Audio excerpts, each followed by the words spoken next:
Hey everyone, this is Anna here with our Thursday Allyship tip of the day, and today we're going to talk a little bit about coming out. So I think that there's this notion in media and just largely in the narrative we have about coming out that it's this one-time process, this momentous occasion in which you reveal something about your identity to those around you, and that's that. Then everyone knows your identity, your sexuality, your gender identity, whatever it might be. But that's really not the case. Coming out is a lifelong process. It's something that we do consistently over and over and over again throughout our lives. And usually before you come out to anyone else, the first step of coming out is coming out to yourself, right? So perhaps coming to terms with a certain identity that you hold, be it your sexuality or your gender, and also oftentimes seeking out a label or a word or a set of words that feels comfortable in describing that identity either to yourself or to someone else. After you come out to yourself, you might come out to family or friends, coworkers, in my case, rooms of people that I do presentations for, or people on the internet. So coming out is an ongoing process, right? There's not just a one-time thing. We need to be mindful that coming out is definitely something to celebrate, and it is exciting, and we should be happy for people when they're ready to come out. But we should never pressure anyone into coming out until they feel ready and comfortable doing so. For a lot of people, unfortunately, it's not safe for them to come out. So we need to trust people's judgment and trust their process in coming out, and not feel like we should be pressuring or necessarily encouraging anyone to come out until they feel ready. I also want to mention that it's really important that just because someone is out to you doesn't mean that they're out to anyone else. And their identity, in telling you part of their identity, that's a very sensitive thing, and you need to respect. We all need to respect the privacy of people who feel comfortable confiding in us part of their identity. So just because someone is out to you or you know part of their identity doesn't necessarily mean they're out to anyone else.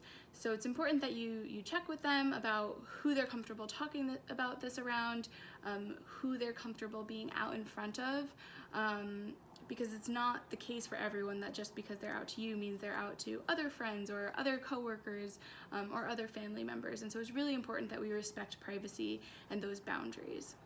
A lot of times people ask me what to say when someone comes out to you, and I think that it depends on the situation, honestly, but I also think that a really good answer is to thank someone for telling you. It can often be a really hard thing to come out to someone, and a lot of times people who are LGBTQ do a lot of testing of the people around them before they can understand or feel that it's safe to come out to the person that they're wanting to come out to, that they're testing. So this person has probably thought a lot about how they were going to come out and if they were going to come out to you by the time that they actually do that. So thanking them for feeling comfortable confiding in you is a really great first step.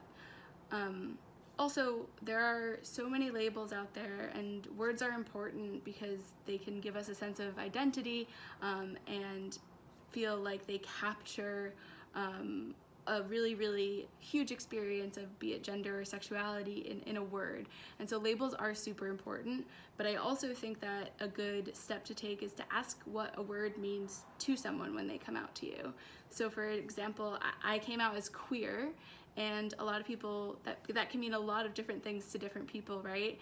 And so asking what that means to me is going to be different than what it means to the next person who identifies as queer.